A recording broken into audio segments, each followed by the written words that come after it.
Hey bike farmers, thanks for clicking in. This one is filthy and grungy and neglected and everything. I'm not exactly sure what to do with it, but I thought it'd make a good video. So I'm gonna bring you along for the ride. One of the things that I started doing around the shop here is what I call the 200 buckers. And I just make the bikes rideable. They're tuned, you know, they're not gonna overshift and they're gonna index relatively well. They're gonna go, they're gonna stop. The tires are still okay, but I don't spend a ton of time on it. So I think I'm gonna try to do that with this one. Although it says Trek on the side. Now, anything around here that says Trek on the side, I can get a little bit more than 200 bucks for it. People just like the name. So I do think this bike could be worth more than that, but I don't really know yet. I suspect that it's just dirty and neglected. And once I get some air in the tires and hit it with some Dawn power wash and do some basic things, it might come right back to life and be a perfectly good, serviceable, nice riding, you know, basic bike for someone. In which case I usually charge more like $299, 300 bucks for something like that. So it's pretty gross and I think I just need to get into it. So sit back, relax, cause here we go.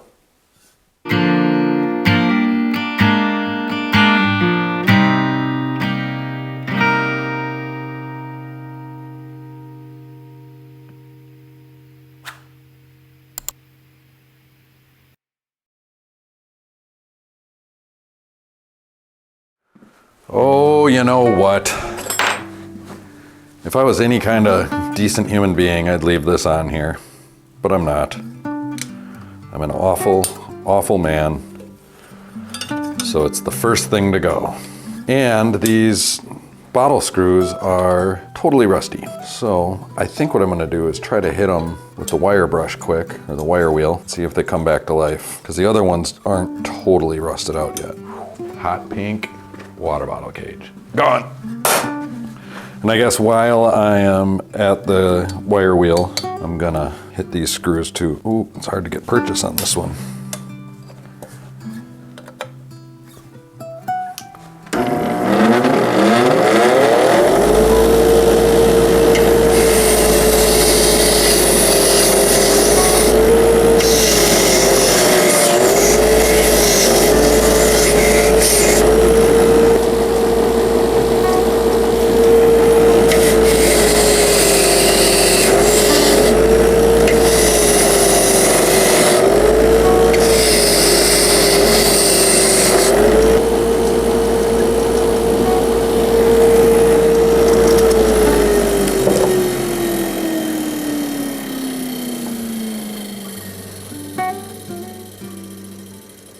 So those are all way more better hay.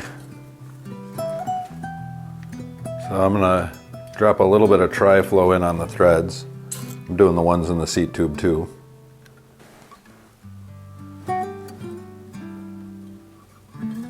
I guess now would have been a good time to clean that part of the frame, but that's okay. We can wipe over these round-headed screws. The splatter paint hides a lot of the filth, right? It's always dirty. When I got my first Trek bike as a kid, my best friend got one too, and this is the one that he got. It's the exact same one, probably the same size even. So this is just an aesthetic thing pretty much, but it's a good idea to get some grease on those threads and help seal this up. And while I'm thinking of it, since there is some rust going here, I should probably check the seat post on this bike. I'm gonna put some air in the tires first, and then we'll take it out of the stand and make sure that seat post moves. So it's been a minute since these have had any air in them. They're really flat. But that doesn't mean that the tubes won't hold air.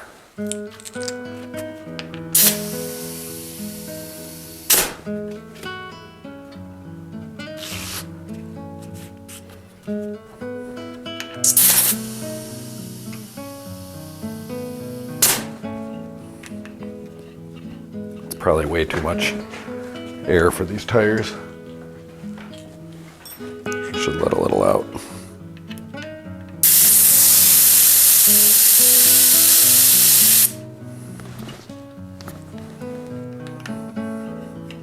Going by feel.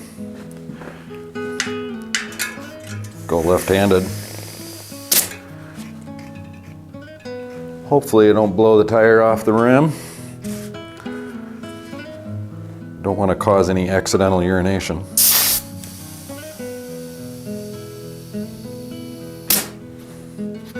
If you've ever blown one off the rim, you'll know.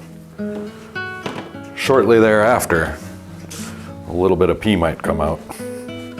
It'll get you. All right, with the bike on the ground, it's a little bit easier. Yeah, we're good here, but you can get some grease and throw it in there just in case. It's actually painted. That's good. Feels like it too. Tighten her down. Throw it back in the stand. So with air in the tires, we'll set these wheels aside for a minute. Everything seems to be moving pretty well on this bike. So that's good. It's got this terrible computer. We're gonna break all that off of it. So it looks like it's just zip tied on. The zip ties are really brittle.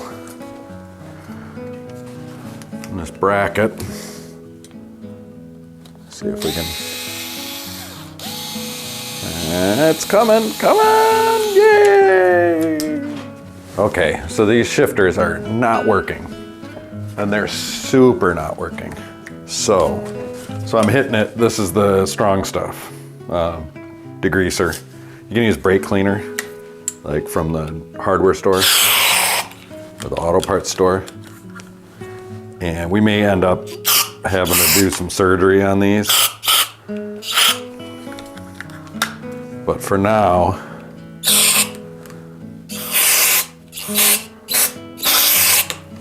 I'm gonna just get some cleaner in there and see if we can get things to sort of work. These people said that they live out in the country, and this has all the trappings of a barn bike. One of my all-time favorite tricks is you push the derailleur in, and then you can slide that piece of housing out. And that allows you, I'm gonna use some lube here. I'm gonna lube that up. There's rust on the cable, but not where it's going through this housing.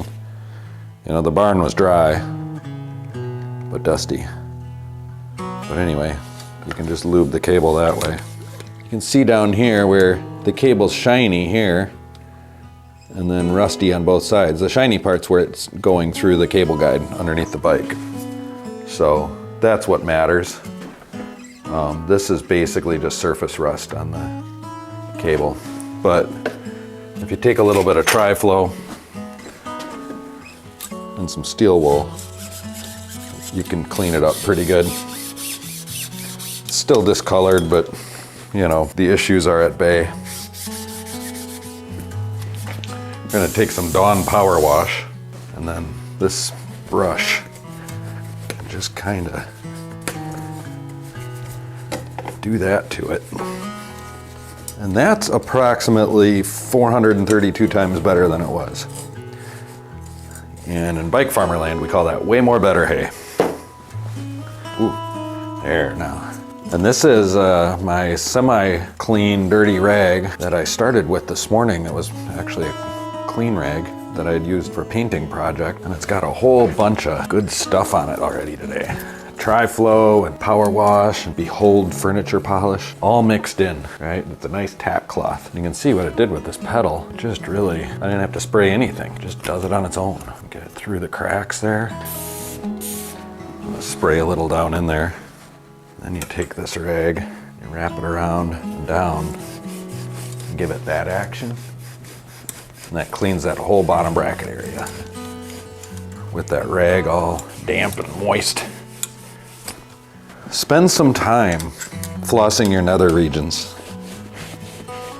Especially if you're, you know, online dating, you know, go into it clean. Give it your best shot. What are we talking about? What kind of channel is this? We might even do a little bit more flossing of the nether regions later. So the rear cable was already loose. The front one is loose, but you can kind of pull out on the derailleur and then get that one loose too. And that gets you access to your front cables. And then if you pull on the brake cable, that'll free that one up. Just get everything flopping around and accessible. Take a little bottle of Tri-Flow, just go through each cable and give it a few drops of lube. That's the back part of the brake cable. The front brake cable is always trickier. We're gonna probably, I mean, I can get a little bit of access here, but not much. So we'll probably have to flip the bike upside down to lube that one from underneath. I'm dropping some lube in the stem bolt here and just letting it maybe soak its way down into the stem. This is a rusty nut back here. So again, with the online dating, it never hurts to lube a rusty nut. And drop a little more down here. Little something I've learned along the way is when you have a gray discolored cockpit like this, anything on the bike that's black, you can just hit it with the furniture polish and let it sit, and it'll come right back to life.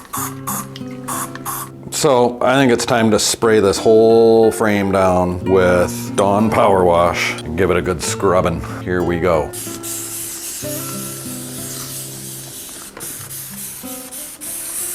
Hey bike farmers, I just wanted to take this lull in the action to let you know how much I appreciate that you've clicked in to watch this video. Now that I've been at it a little bit, I'm starting to learn why everybody's always asking for more. The AdSense money is just barely enough to make it worth starting a channel. If I want to sustain this for the long term, I'm gonna need everyone's help. Now don't get me wrong, your attention is enough. Don't feel obligated to give more, but I've tried to make it as easy as possible. You can always click the super thanks, that's the heart with the $ in the middle of it, or consider a monthly membership. The monthly membership will give you a little star next to your name, and if you have any questions, you can ask them in the comments. I'll see the star, and when I see it, I'll definitely give you an answer. You'll also have access to a little more behind the scenes action that non-members can't see. With all that said, thank you so much, and let's get back to some bikes.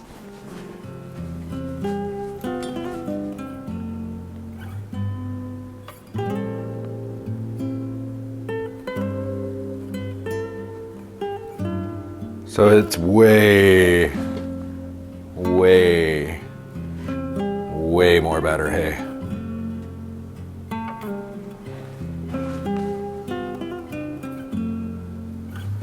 Not complete filth anymore. We're still letting the furniture polish soak into those bars and everything. But it's not spotless, but it's starting to make me think I can get $2.99 for this one. See if we can wake those shifters up. Time to try the heat, maybe? I'm just gonna go through and reconnect cables. It's easier to work on the bike when the cables are holding the handlebars straight and gets everything back in its happy home. Happy home. Okay, so those shifters are deader than doornails. So I've got my heat gun here.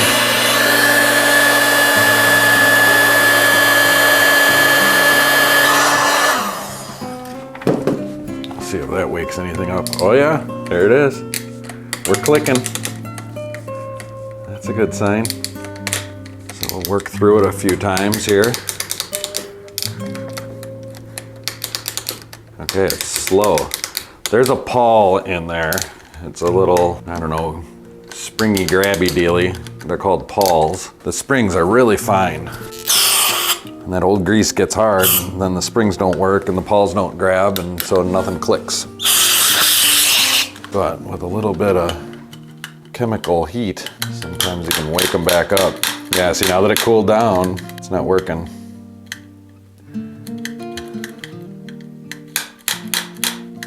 Should probably open a window. Try some one step. Warm one step. Ooh. Fumes.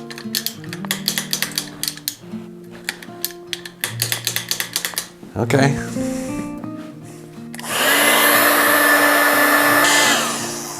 Toast my thumb. Oh, it's shifting. Baby steps. Whoa.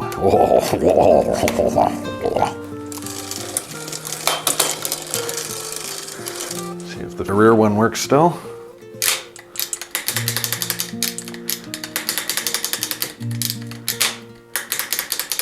That's pretty well flushed. Onward. So this here wheel is pretty filthy. I think first step to kind of knock off some of the big stuff is we'll just take this brush.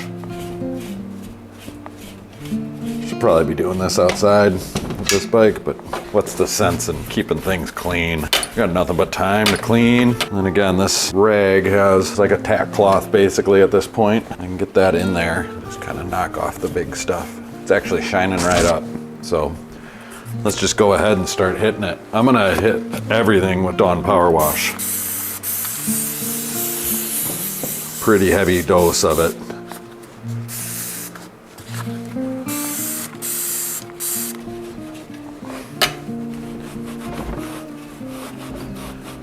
Just gonna let it kind of soak in. Hopefully it leaves a sheen.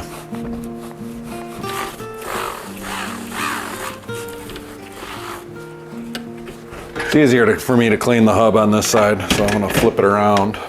So this bike, you know, is as far gone as they get, but still rescuable. Very dirty, very neglected, plenty of rust. And there's ways to get past all of that. And really you just kind of gotta establish for yourself what you're comfortable tackling and what you wanna leave. So some of the rust, I gotta just let it be. You know, like those cables, I'm not gonna re-cable this bike. If I can get it shifting and indexing and all that, just with that lube, it's fine for whoever buys it. It's gonna work just fine. Those levers, there's a good chance they gum back up. And I've had that, and I'll mention that to whoever buys it. Like, just bring it in so we can flush it. We won't charge you. As long as the bike has my sticker on it, you know, I wouldn't charge for something like that. Because I'm selling these bikes thinking that, you know, those shifters will never gum up again.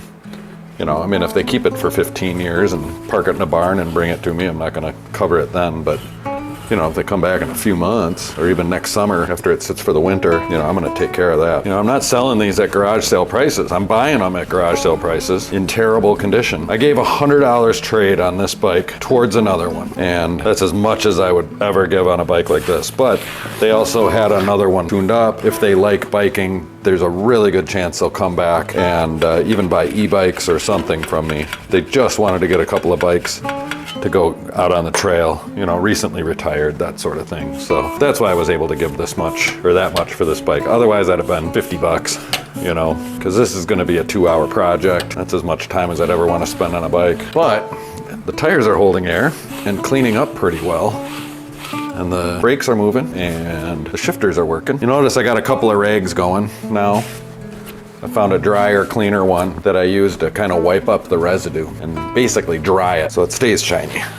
Yeah, I mean, boy howdy does that look better, hey? Ooh. Yep, we're gonna replace it. You know what that means. It's time for Woody Jarrelson. Oh, Woody, where you at? Woody's over here. And then I sat, grabbing all my tools, do-do-do-do, booty-booty-boo-boo, bop-a-doo. Okie dokie.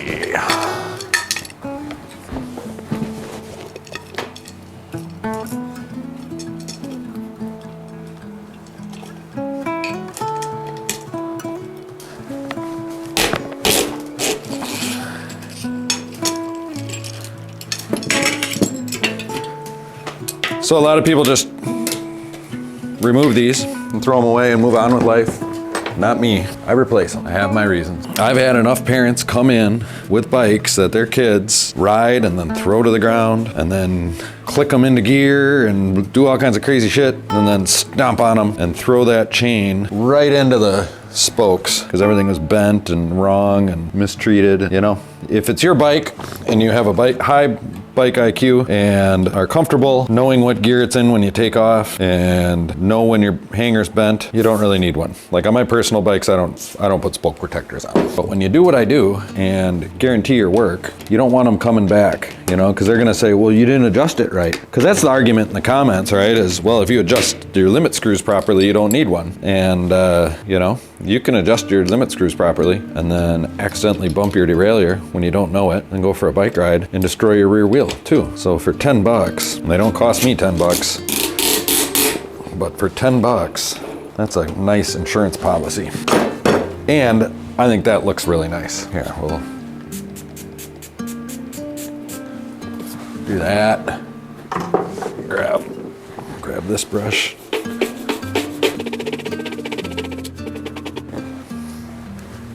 Clean it up a bit.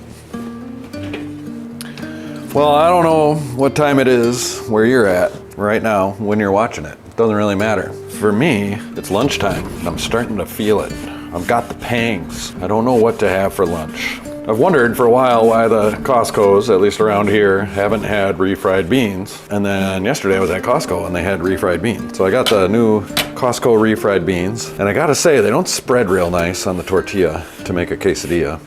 But I could see them, you know, it's doable. I made a good quesadilla last night. But it would make a good little burrito. And I like little burritos. I fry them up. You know, wrap a burrito with some beans and some hot sauce and whatever else you want to throw in there. And then you kind of fry it on the pan. Basically like a burrito quesadilla. You know, I mean, if you want to, I'm not much of a cooker. I just kind of do whatever's easy. So, you know, beans out of a can and some shredded cheese. It's pretty good. I think that might be what I do. Little known fact about me, but one of the reasons why I started this channel is after I have lunch, I sit down to an episode of Joy of Painting and take a little nap, a little siesta. I let Bob Ross put me to sleep. And, you know, I was watching all that Joy of Painting where I'm like, you know, all of his paintings are pretty much the same process, kind of like when I tune up a bike. And then I started thinking about it. I'm like, man, I could make videos just like he does.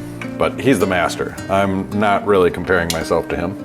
But he certainly was an inspiration for this channel. And the Bob Ross channel has every single episode of The Joy of Painting. I've seen most of them. I've been doing this for years. So that's what's on my mind as soon as I'm done with this bike. Look at that. Man, this bike is coming together. Oh yeah, we've got this, there's a little computer bracket thingy here. And I think it just pops right off, yeah. On half their yard, wrapped up in that their hub. Alrighty, we're gonna just kind of fast forward through this one. This is citrus degreaser. I really like that for cleaning this old hub filth off. Put that on there and kind of let it soak in for a minute before hitting it with a dirty rag. In the meantime, here we go.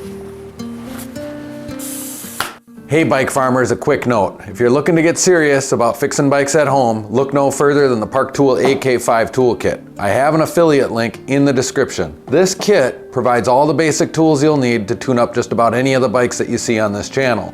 It also comes with the Big Blue Book of Bicycle Repair written by Calvin over at Park Tool. Also in the description are affiliate links for all the basic things that I use. The grease, the degreaser, the one step, the Dawn Power Wash, Behold. If you see anything else that I don't already have a link for, let me know in the comments so I can add it. I hope these affiliate links will help encourage you to take this on as a hobby or even start flipping bikes for a living like I do.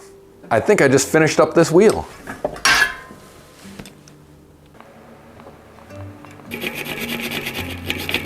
Knock some rust off this lever, huh? Pretty shiny. Not bad for a barn bike. Okay, before I turn things back into a bicycle by putting wheels on this bike, I'm just gonna go through this with some Behold furniture polish. Just get the lemony fresh furniture polish of your choice, or check my affiliate links in the description and buy it from Amazon. I get a little bit of a cut. Take that 23 cents and man, what would I do with that? Whoo-wee. Probably retire. Country club membership. Take up golf again. Been thinking about golf a lot lately, folks. I'm gonna squirt a little bit of one step down into these brake calipers. They feel pretty good. I did the rear ones. I put some tri-flow in them before. That made its way down in there and they're moving good too. Still shifting. We're ready for wheels, folks. Here we go. Oh, this looks like it's got a bent hanger. Oh no, chain's just not seated properly. Okay, we got problems. There we go. That was my first time ever putting a rear wheel on a bike, so how'd I do? Let me know in the comments.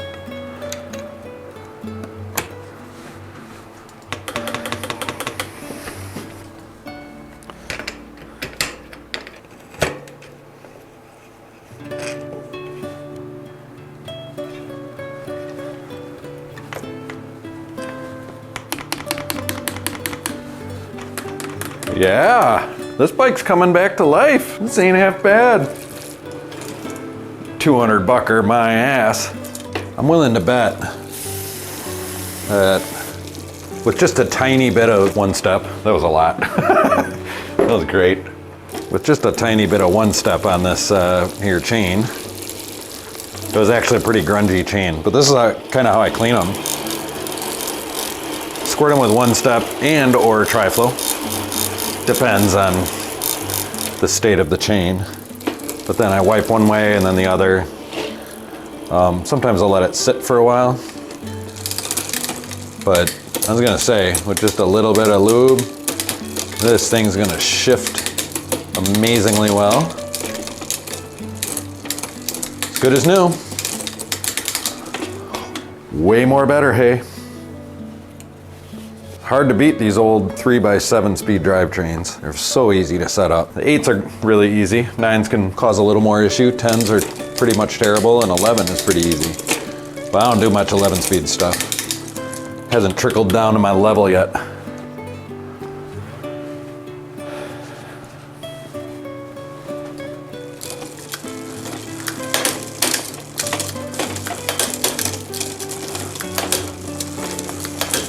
The front is shifting swimmingly as well. Oh, and that cassette's waking up. You can start to hear it clicking. Yeah. Look at that wheel spin. Woo! It's got a little bit of a dance to it too. That always gets the comments. There, you can start to hear the click coming back. Should we heat it up? I'm just gonna let that run. It seems like it's coming back. It's working. And it's not broken. Probably just leave it.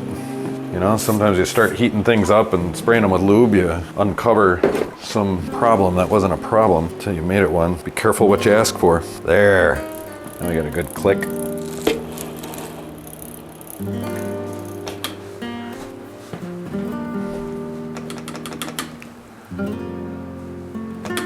And that rear brake feels like the day it's born.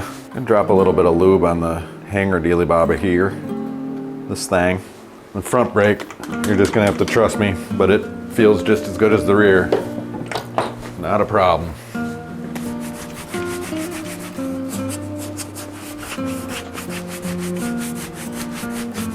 Wow, I don't know what else to do. You know, I can wipe some things down here. Well, there's a little bit of rust on this bolt. Give that a bit of attention. You know, I put a kickstand on just about every bike I deal with here. Every bike I'm gonna sell, almost every bike gets a kickstand. You know, the ones that I know are gonna like actually be used for mountain biking a lot. Road bikes, you know, those, you know, the performance bikes, you know, for people that are into that sort of thing. I don't do it. But for all my general purpose bikes, I don't see any reason not to have a kickstand. So let's do that right now. Greenfield kickstands are still made in the US, for whatever that's worth. Makes it a lot easier to put them out in the showroom too. Just noticed this mystery filth in here. Where's that coming from? Oh, I see. It's coming from here, coming from behind. It's coming from the cassette because I sprayed it and then we ran it. It's probably worth spending a little bit of time going through and hitting things with a rag on this bike. I gotta do whatever it takes to get 300 bucks for it. Might end up going like 250, 279. 279 is a good price. These aren't the most comfortable bikes, that's the thing. They're durable, they're functional, they're really practical. The shifters are working, but they don't have a real good feel. You know, when you're test riding and comparing this to another one, these rarely win that test ride. A little bit of filth left up here. Saddle filth. Ew. Well, bike farmers, I think I win on this bike. I really thought this was going to end up being a 200 bucker, but it's going to be a 300 bucker. So I got 100 into it if you consider a trade-in a full price. I don't always because I made money on that deal and whatever, but let's call it 100 bucks into it. I mean, it took a little extra elbow grease, a little bit extra labor. It wasn't the easiest tune-up. Having to flush these shifters out, I had to breathe all those fumes, you know, so got to figure medical costs in 40 years. I'm not going to make any money on this bike, never mind. Just kidding. If you've watched this far into the video, you've done so much for me already, so thank you. Very grateful that you've watched this far. If you liked the video, please click the like button. Subscribe to the channel if you haven't. You can give a little extra by sending a super thanks. Those are always fun to receive. I see it right away. Much appreciated. $5 really goes a long way in my world. Yeah, you can be a member of the channel. Little side project videos and photos and fun stuff from my life and life around the shop and the cats and so on and so forth. A few bucks a month will get you into the membership club. You can do that right on YouTube. You don't have to go to Patreon or anything that everybody else asks you to.